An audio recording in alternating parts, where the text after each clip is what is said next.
Bismillahirrahmanirrahim. Assalamualaikum warahmatullahi wabarakatuh. Alhamdulillahirabbil alamin. Alhamdulillahillazi nahmaduhu wa nasta'inuhu wa nastahdi nastaghfiruh wa na'udzu billahi min shururi anfusina wa min sayyiati a'malina. Man yahdihillahu fala mudilla lahu wa man yudlil fala hadiyalah. Asyhadu an la ilaha illallah wa asyhadu anna Muhammadan 'abduhu wa rasuluh. Allahumma rabbi shrah li sadri wa yassir li amri wahlul 'uqdatam min lisani yafqahu qawli. Amin amin amma ba'd. Bersama-sama kita mulakan dahulu majlis kita pada pagi ini dengan bacaan umum kitab Al-Fatihah. A'udzubillahi minasyaitonir rajim. Bismillahirrahmanirrahim. Alhamdulillahirabbil alamin arrahmanir rahim maliki yaumiddin. Iyyaka na'budu wa iyyaka nasta'in. Ihdinas siratal mustaqim. Siratal ladzina an'amta 'alaihim ghairil maghdubi 'alaihim waladdallin. Amin. Alhamdulillah summa alhamdulillah. Syukur pada Allah Subhanahu wa taala, ashabul fadilah, tuan guru, puan-puan guru, para alim ulama, para asatizah, para pimpinan hospital Pakar Al-Islam, ketua-ketua jabatan, ketua-ketua unit, tuan-tuan haji, puan-puan hajah, ibu-ibu, ayah-ayah, tuan-tuan, puan-puan yang dirahmati oleh Allah Subhanahu wa taala. Kita rapat syukur pada Allah Subhanahu wa taala pagi ini dapat sama-sama kita duduk seketika mengambil manfaat untuk kita mendengar satu dua perkongsian. Mudah-mudahan ia bermanfaat untuk bagi diri saya yang berkata-kata, yang bercakap, buat tuan-tuan yang sedang mengikuti di mana jua tuan-tuan puan-puan sedang mengikutinya. Maka sama-sama kita rafakkan syukur pada Allah Subhanahu wa taala. Terima kasih yang tidak terhingga kepada Allah Subhanahu wa taala kerana dengan izinnya masih lagi dapat menggunakan hari ini untuk melakukan ketaatan kepada Allah Subhanahu wa taala. Masih lagi diberikan peluang hari yang baru untuk bertaubat kepada Allah. Masih lagi diberikan hari yang baru untuk mencari, mengejar redha Allah.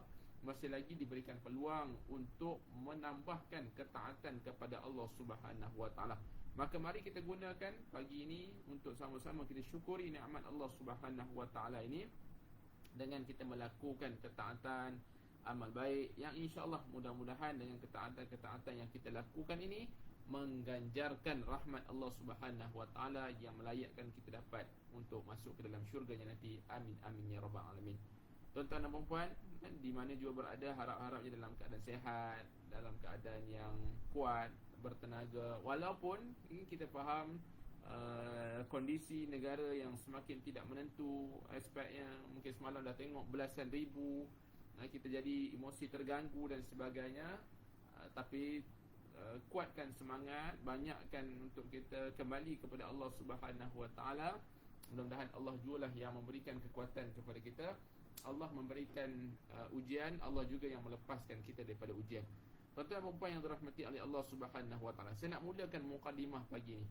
Kita melihat satu dua ayat sebagai mukadimah awal ni, satu dua ayat daripada surah Yasin yang kita baca setiap minggu.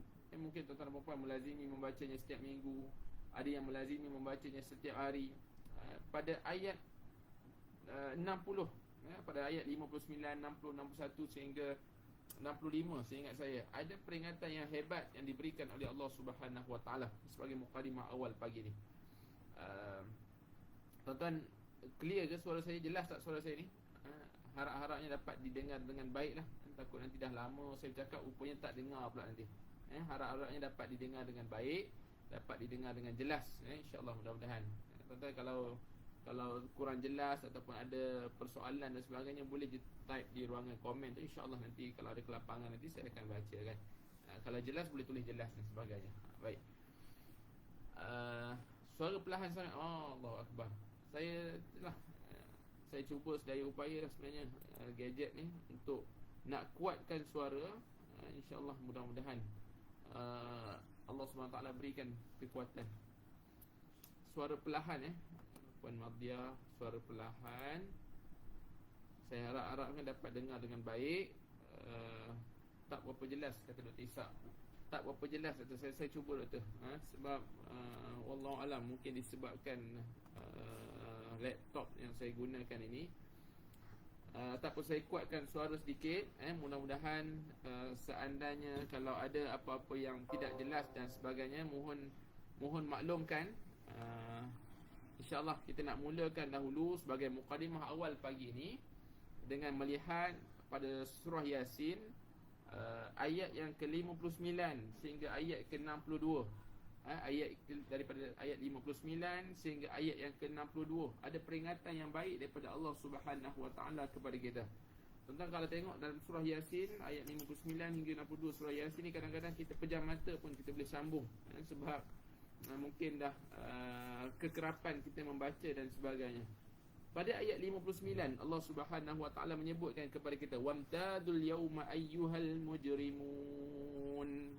Ayat 59 tu dikatakan pada orang kafir, berpisahlah kamu pada hari ini wahai orang yang berdosa. Daripada ayat 59 sehingga seterusnya ni, Allah Subhanahu Wa Taala nak ceritakan kepada kita bagaimana Allah membahagikan, Allah meletakkan pembahagian di akhirat kelak di antara orang yang kafir dengan orang yang mukmin, di antara orang yang melakukan ketaatan kepada Allah dan orang yang sebaliknya. Sebab itu dimulakan dengan wamtadul yauma ayyuhal mujrimun. Berpisahlah kamu daripada orang mukmin pada hari ini, hai orang-orang yang berbuat jahat. Pada ayat 59 ni Allah nak sebutkan, wahai orang-orang yang pernah melakukan kejahatan, kamu duduk satu bahagian, aku nak duduk satu bahagian. Kamu duduk satu bahagian, orang baik akan duduk satu bahagian.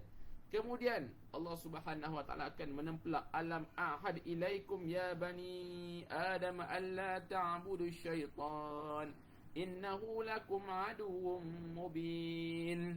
Allah Taala sebutkan kepada kita, bukankah aku telah memerintahkan kamu wahai bani Adam supaya kamu tidak menyembah syaitan? Sesungguhnya syaitan itu musuh yang nyata bagi kamu. Pertama, Allah Subhanahu Wa Taala kalau ikut dalam tafsir Ibn Katsir menyebut ini salah satu ejekan Allah Subhanahu Wa Taala. Ini ejekan daripada Allah Subhanahu Wa Taala kepada orang yang kafir, kepada orang yang tidak mahu mengikut perintah Allah, kepada orang yang melakukan kejahatan di atas muka bumi. Tanam dalam diri kita masing-masing, kita tak nak jadi manusia yang ditempelak oleh Allah Subhanahu Wa Taala di hari akhirat kelak. Kita tak nak jadi manusia yang dihina, dicaci, dimaki oleh Allah Subhanahu Wa Taala di akhirat kelak. Tujuan kehidupan kita ini, kita dah melakukan ketaatan, kita dah melakukan kebaikan, kita dah buat amal soleh di atas muka bumi Allah ni.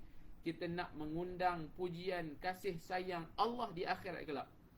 Kita tidak mahu sekali-kali nak mengundang ejekan, celaan, hinaan daripada Allah Subhanahu Wa Taala. Tapi ayat ni sebut kepada kita, Ibn Katsir menyebut dalam tafsirnya ni, salah satu contoh ejekan Allah Subhanahu Wa Taala, alam a'had ilaikum ya bani adam alla ta'budu syaitan. Bukankah dulu kamu wahai bani Adam, aku dah sebut dah pada kamu jangan ikut jalan syaitan. Seolah-olah begitu. Jangan ikut perangai syaitan. Aku telah merintahkan kamu jangan sembah syaitan, la ta'budu syaitan. Jangan sembah syaitan. Apa maksud sembah syaitan? Satunya memang secara hakikat bahawa manusia yang kafir itu menyembah syaitan, laknatullah. Yang kedua, bagi manusia yang beriman, bagi manusia yang beriman, manusia ini mengagungkan perkara ataupun mengagungkan makhluk lain berbanding kepada Allah Subhanahu Wa Taala. Walaupun hakikat namanya Islam, walaupun namanya hakikatnya Islam, tapi hidupnya berlandaskan, hidupnya berdasarkan, hidupnya mengagungkan selain daripada Allah Subhanahu Wa Taala. Akhirnya manusia ini ditempelak oleh Allah Subhanahu Wa Taala, jangan ikut syaitan, innahu lakum aduwwum mubin. Allah beri peringatan kepada kamu. Allah beri peringatan kepada kita. Allah kata innahu aduwwum mubin. Bukankah syaitan ini musuh bagi kamu, musuh yang nyata bagi kamu? Kalau kita baca tuan-tuan dan puan, dalam antara penyebab doa tidak dimakbulkan oleh Allah Subhanahu Wa Taala, yang saya kira saya pernah kongsikan dahulu, Ibrahim Ibn Adham menyebut tentang manusia yang mengatakan bahawa syaitan itu musuhnya, tetapi gerak laku, pekerjaan, perbuatan, perkataan yang dikeluarkan ketika hidupnya seolah-olah menuruti syaitan. Jadi sukar baginya untuk mendapat doanya dimakbulkan oleh Allah Subhanahu Wa Taala. Hidupnya bertunjangkan seolah-olah macam syaitan. Perangainya, perbuatannya, perkataannya, peribadinya seolah-olah menuruti syaitan, walaupun hakikatnya dia mengatakan bahawa syaitan itu musuh. Maka manusia sebegini, kata Ibrahim Ibn Adham, sukar nak mendapatkan makbul doanya daripada Allah Subhanahu Wa Taala. Ini disebutkan ni, innahu lakum aduwwum mubin. Syaitan itu musuh bagi kita. Apa yang boleh kita ambil pagi ni tuan-tuan? Segala perbuatan yang tidak disukai oleh Allah, segala perbuatan yang disukai oleh syaitan, maka kita nak berusaha untuk mengelakkannya. Apa jua perbuatan yang disukai oleh syaitan? Tak perlu kita nampak perkara-perkara yang besar. Kita cuba lihat perkara-perkara yang kecil dalam diri kita. Sikap manusia yang sudah beriman, kata para ulama, kadang-kadang suka bertangguh, suka bazirkan masa, suka untuk beralasan. Ini juga mengundang kepada perjalanan menjemput syaitan-syaitan menguasai diri. Suka bertangguh-tangguh dalam kehidupan, suka bermalas-malasan dalam kehidupan, suka membazir masa dalam kehidupan. Bukankah ini jalan membuka ruang untuk syaitan menguasai dirinya? Hati-hati. Hati-hati supaya kita tidak dikuasai oleh syaitan. Innahu lakum aduwwum mubin. Musuh yang nyata. Jangan jadi manusia yang suka membazir-bazirkan waktu.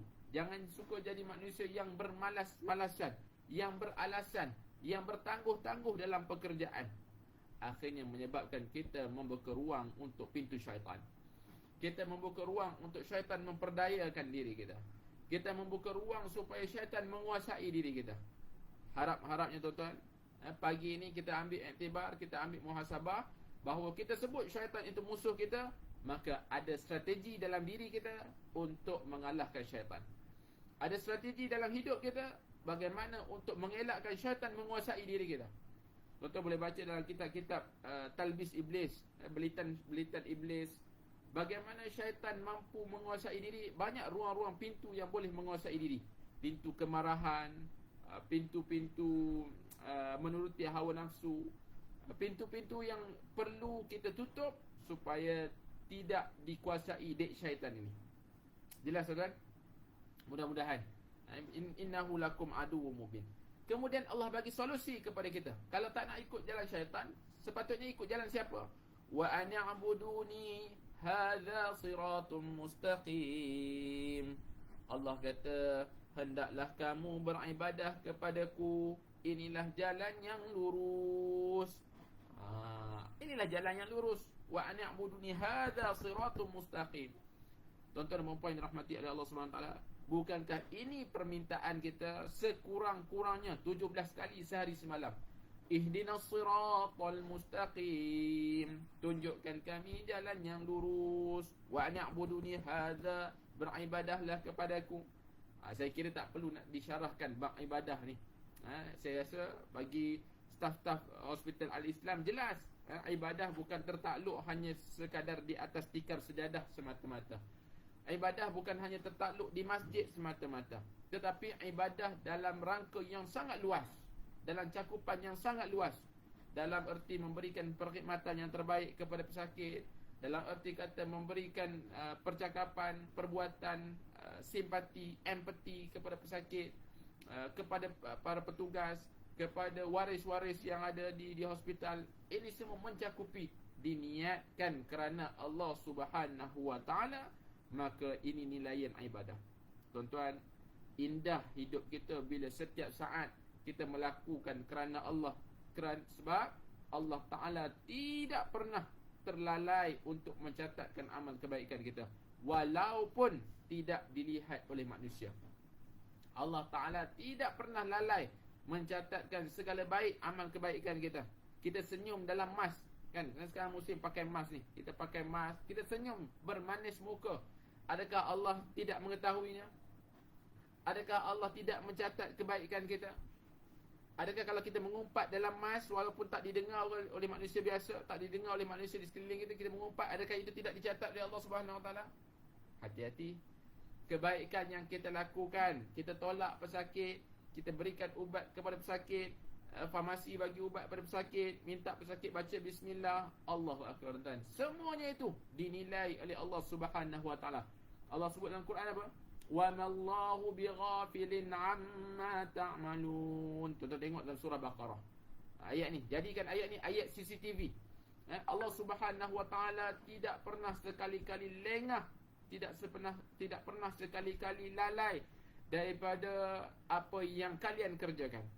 Wa mallahu bighafilin amma ta'malun. Allah Taala tidak pernah lalai daripada menilai diri kita, amal baik perbuatan kita, sama ada dilihat ataupun tidak dilihat oleh manusia. Maka yakinlah ini semua mendatangkan keuntungan di akhirat kelak. Ini semua mendatangkan kebaikan keuntungan untuk kita di akhirat kelak. Sebab itu kita berlumba-lumba melakukan kebaikan, sama ada dilihat oleh manusia ataupun tidak dilihat oleh manusia. Melakukan kebaikan kepada pesakit, melakukan kebaikan kepada waris, melakukan kebaikan kepada jiran tetangga, melakukan kebaikan kepada ahli keluarga, semuanya tidak terlepas daripada pandangan Allah Subhanahu Wa Taala. Wa an'buduni hadza siratun mustaqim. Allah kata, ikutlah jalan aku, inilah jalan yang lurus. Tuan-tuan, kita minta pada Allah ihdinas siratal mustaqim, minta pada Allah jalan yang lurus. Allah dah bagilah. Allah bagi tempat kerja yang baik, Allah bagi sahabat-sahabat yang baik, Allah bagi jiran tetangga yang baik. Maka gunakan nikmat ini dengan kesyukuran. Apa maksud syukur? Menggunakan nikmat pada jalan Allah Subhanahu Wa Taala. Apa maksud syukur? Menggunakan nikmat untuk memberikan yang terbaik kepada umat. Allahumma salli ala sayyidina Muhammad. Tuan-tuan, lihat. Kemudian Allah menyebut lagi, walaqad adalla minkum jibillan katsira afalam takunu taqilun. Allahu akbar. Allah sebutkan kepada kita, sesungguhnya syaitan itu telah menyesatkan sebahagian besar di antara kamu. Allah nak sebut kepada kita, walaqad adalla minkum jibillan katsira. Manusia, tidakkah kamu perhatikan? Afalam takunu taqilun? Apakah kalian tidak memikirkan? Syaitan dah sesatkan ramai manusia.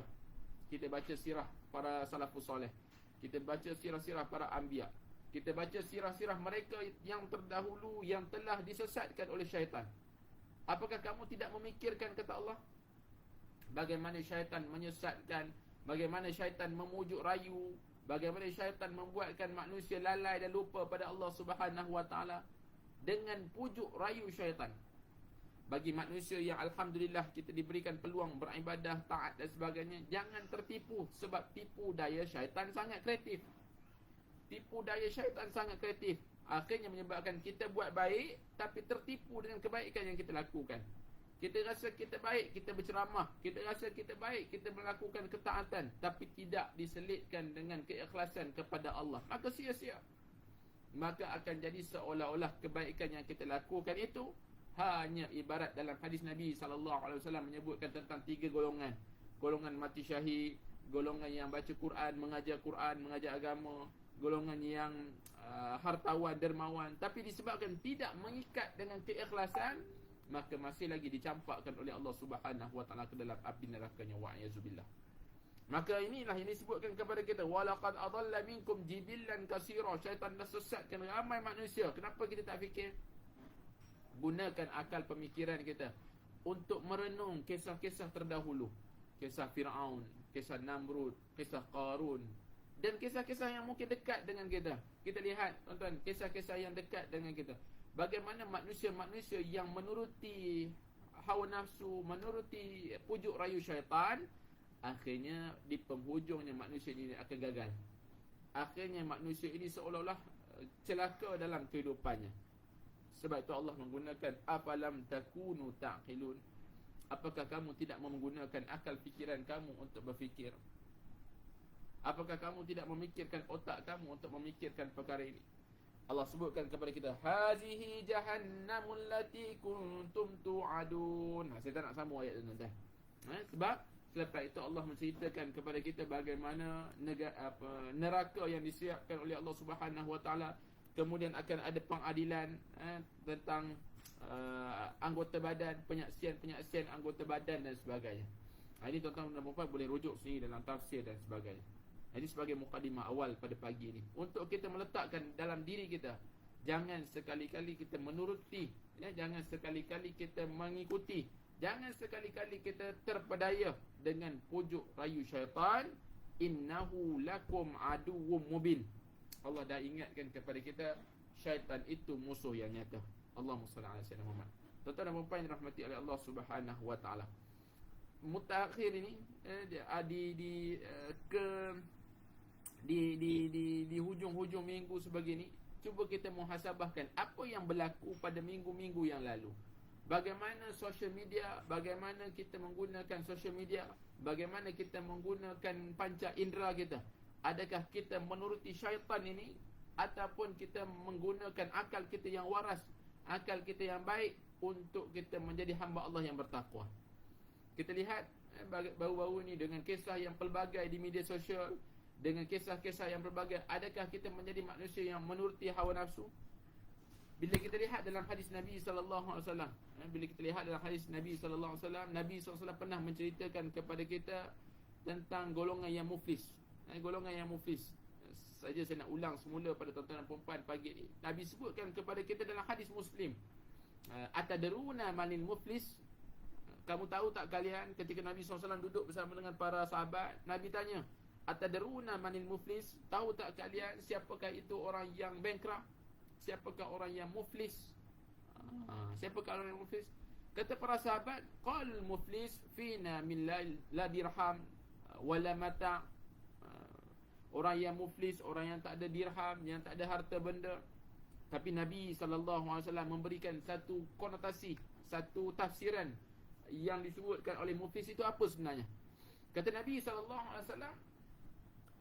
innal muflis min ummati man ya'ti yawmal qiyamah bi salatin wa siyamin wa zakatin wa ya'ti qad syatama hadha wa qadhafa hadha wa aqala mala hadha wa safaka dama hadha wa daraba hadha.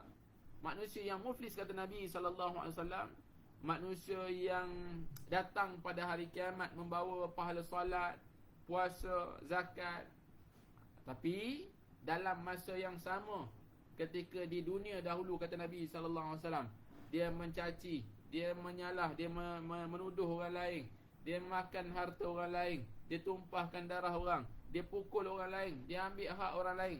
Allahumma salli ala sayyidina Muhammad. Tuan-tuan, ini penafsiran golongan muflis, kata Nabi SAW. Manusia yang hadir pada hari kiamat. Jadi yang pertama ulama sebut, datang kita ni akan pergi kepada Allah Subhanahu wa taala, dan kita sedang bawa beg amalan kita masing-masing. Kita membawa beg amalan kita masing-masing. Sebab itu sekarang ini kita sedang menyiapkan beg amalan kita. Jangan biarkan beg amalan kita kosong. Jangan biarkan beg amalan kita hanya dibawa debu-debu yang berterbangan. Sebab ada manusia yang sangka dia bawa beg penuh dah, tapi sampai di hadapan Allah, disebabkan tidak mengikat dengan keikhlasan, disebabkan hanya mengharapkan pujian makhluk, akhirnya manusia ini bila buka beg amalan di hadapan Allah, tidak ada apa-apa. Yang ada hanyalah debu-debu yang berterbangan saja. Allahu'ayyuzubillah. Kita sedang siapkan beg amalan kita. Ini juga saranan Allah Subhanahu wa taala. Bila Allah sebut dalam Quran, ya ayyuhalladzina amanu taqullaha wal tanzur nafsum ma qaddamat lighad. Allah minta kita perhatikan apa yang kita siapkan untuk hari esok. Jadi hadis Nabi sallallahu alaihi wasallam ni, Nabi sallallahu alaihi wasallam berikan satu penafsiran, orang yang muflis itu yang datang pada hari kiamat bawa pahala solatnya. Maksudnya dia solat, bawa pahala puasanya, dia puasa, bawa pahala zakatnya, dia bayar zakat. Tapi dalam masa yang sama, kata Nabi SAW, dalam masa yang sama, ketika hidup di dunia dulu, suka sangat mencaci maki manusia orang, suka sangat menuduh manusia secara melulu, suka sangat memakan harta, menumpahkan darah, memukul orang tanpa hak dan sebagainya. Tuan-tuan, kaitkan dengan diri kita. Walaupun penafsiran seolah-olah kita rasa kita jauh dengan diri kita, jangan nampak secara begitu. Bagaimana kita menggunakan media sosial kita? Bagaimana kita menggunakan lisan lidah kita ini? Adakah kita jadi manusia yang suka mengeluarkan komen-komen di media sosial secara laju membuta tuli?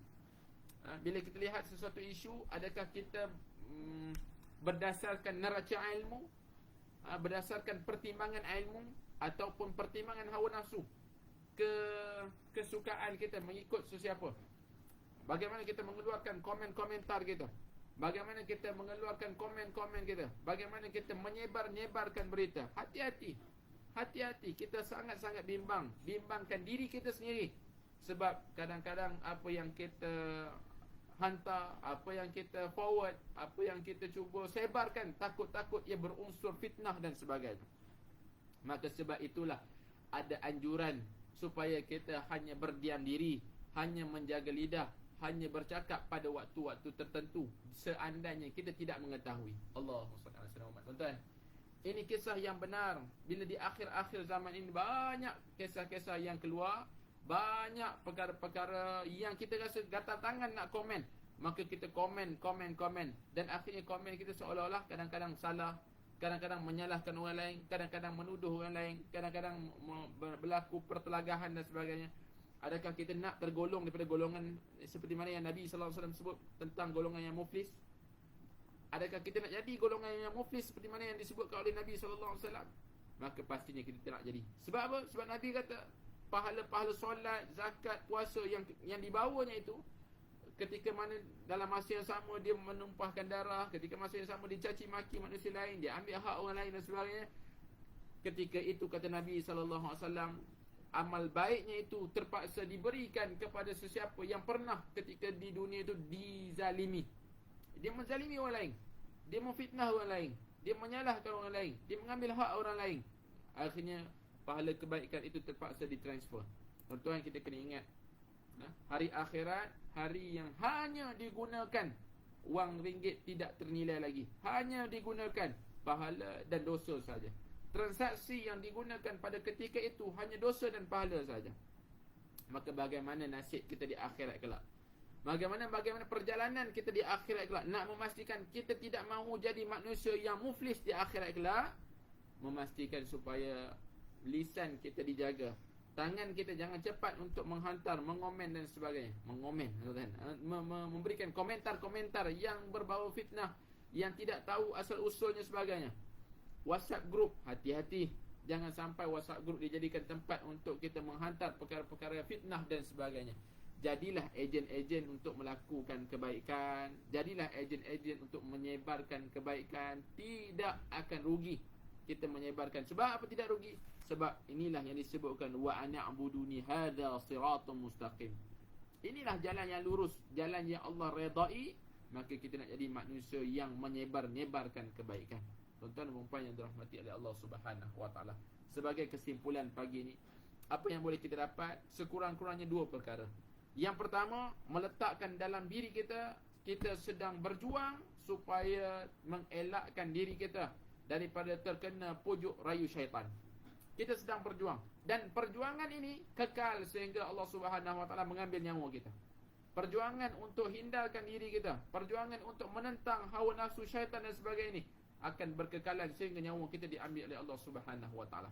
Maka tekadkan dalam hati, mudah-mudahan dapat menyingkir segala perbuatan-perbuatan, segala ruang-ruang yang menjemput syaitan laknatullah untuk menghasut, merayu kita, yang akhir takut kita terjebak.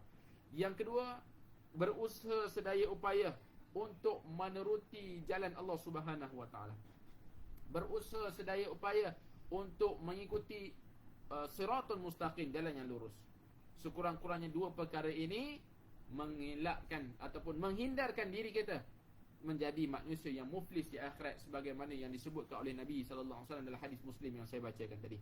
Dan insya-Allah tuan-tuan dan puan, mudah-mudahan perjuangan kita sebegini, perjuangan yang mendatangkan kebaikan. Kita dengar pagi-pagi ni hadis Nabi, kita dengar pagi ni ayat-ayat Allah Subhanahu wa taala. Ia juga satu sebahagian daripada vaksin-vaksin kehidupan. Saya gunakan istilah vaksin-vaksin kehidupan agar sama-sama kita nak menjernihkan kesakitan hati kita, menjernihkan kekusutan hati kita, nak memberikan kekuatan dalam diri kita. Mudah-mudahan segala ujian-ujian yang Allah Ta'ala berikan ini mampu memberikan kekuatan untuk mendekatkan diri kepada Allah Subhanahu wa Ta'ala. Kita faham pesakit semakin ramai, kita faham ujian kehidupan semakin bertimpa-timpa, tapi yakinlah semakin banyak ujian yang Allah Ta'ala berikan, semakin bertambah erat hubungan kita dengan Allah Subhanahu wa Ta'ala, semakin doa kita dimakbulkan oleh Allah Subhanahu wa Ta'ala. Maka mudah-mudahan kita tergolong daripada golongan wabasyiris sabirin, berikan berita gembira kepada orang-orang yang sabar. InsyaAllah mudah-mudahan perkongsian-perkongsian ringkas sebegini mendatangkan kebaikan kepada kita, kebaikan kepada semua yang mendengar, insya-Allah mudah-mudahan. Saya mohon maaf kekhilafan bicara atau salah bicara, ataupun mungkin ada di sudut kekurangan audio dan sebagainya. InsyaAllah mudah-mudahan dapat ditambah baik selepas ini. Mari sama-sama kita akhiri dengan bacaan doa insyaAllah. Bismillahirrahmanirrahim. Alhamdulillah Rabbil Alamin. Wassalatu wassalamu ala asyrafil anbiya wal mursalin wa ala alihi wa sahbihi ajma'in. Allahumma inna nas'aluka ilman nafi'an wa rizqan tayyiban wa amalan mutaqabbala. Allahumma inna nas'aluka ilman nafi'an wa rizqan tayyiban wa amalan mutaqabbala. Allahumma inna nas'aluka ilman nafi'an wa rizqan tayyiban wa amalan mutaqabbala. Allahumma inna na'udzu bika minal baras wal junun wal juzam wa min sayyi'il asqam. Na'udzu bi kalimatillahi tammati min syarri ma khalaq. Ya Allah, kami tadah tangan padamu pagi ini ya Allah, mengharapkan rahmat dan redha-Mu ya Allah, mengharapkan keampunan-Mu ya Allah. Ampun dosa-dosa kami ya Allah, ampun dosa-dosa kami ya Allah, ampun dosa-dosa kami ya Allah. Ya Allah, kami pohon kepadamu ya Allah, ampun dosa kami. Seandainya dosa ini yang menghalang kami untuk melakukan ketaatan, seandainya dosa inilah yang banyak yang menyebabkan kami gagal untuk melakukan ketaatan kepadamu ya Allah, ampun dosa kami ya Allah.